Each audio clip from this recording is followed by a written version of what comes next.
жизнь. Мы за активный образ жизни. Ура!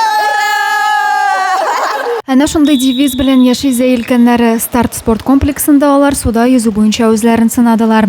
Әлеге ярышлар өлкәннәр 10 көнлек аксаларында оештырылды. Һәр кайсы бик теләп, өйдә булган эш мәшәкатен калдырып, эстафетада катнашырга килгән. Я посещаю бассейн постоянно, плаваю, это один из видов спорта, мой любимый. Выезжаю на соревнования, участвую за город. В спартакиаде в городе Казани нас приглашают. Плавание здоровье беря. Куллар разрабатывается, аяклар, мышцалар бөтен жер. И поэтому с удовольствием плавать итәм шакран кешеләрне, кем нигезәсе килә, здоровье тут будет. Хатын-кызлар суда ярышып нәтиҗәләр билгеләнгәннән соң ир-атлар арасында узышлар башланды.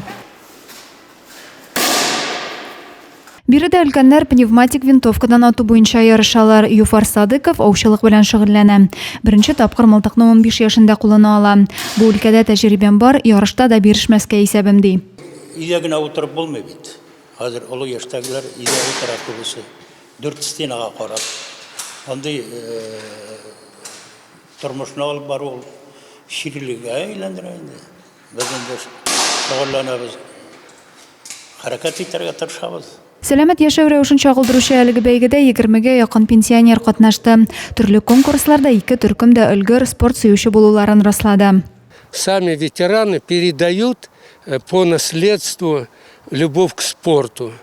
Воспитывается военно-патриотическое воспитание, которое мы упустили, будем так говорить, за много лет. И сейчас стараемся мы его поднимать, активизировать.